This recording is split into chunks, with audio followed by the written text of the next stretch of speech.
The Curious Robot and the Talking Plant. ஆர்வமுள்ள ரோபோவும் பேசும் செடியும். ஒரு சிறிய அறிவியல் ஆய்வகத்தில் ரிபோ என்ற ஒரு சிறிய ரோபோ வாழ்ந்து வந்தது. ரிபோவை தரையை சுத்தம் செய்ய உருவாக்கினார்கள். ஆனால் அவனுக்கு கேள்விகள் கேட்பது மிகவும் பிடிக்கும். செடிகள் ஏன் பச்சை நிறமாக இருக்கின்றன?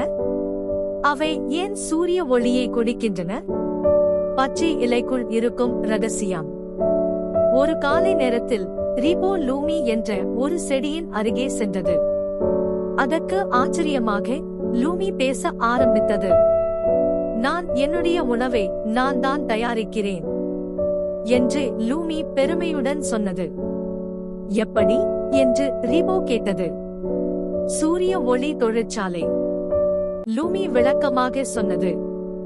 நான் சூரிய ஒளி, தண்ணீர், காற்று ஆகியவற்றை பயன்படுத்தி என்னுடைய உணவை தயாரிக்கிறேன்.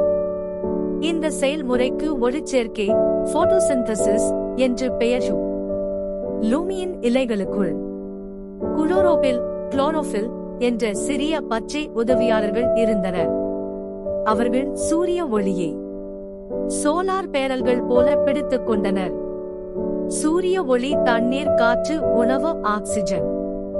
உலகத்திற்கு ஒரு பரிசு. லூமி உணவு தயாரிக்கும் போது அவள் ஆக்சிஜன் வெளியிட்டாள். ரிபோ மகிழ்ச்சியுடன் மனிதர்களுக்கும் ரோபோக்களுக்கும் ஆக்சிஜன் தேவை என்றது. ஆம் என்று லூமி சிரித்தாள். நான் எல்லா உயிரினங்களும் சுவாசிக்க உதவுகிறேன். ரிபோவின் கண்டுபிடிப்பு.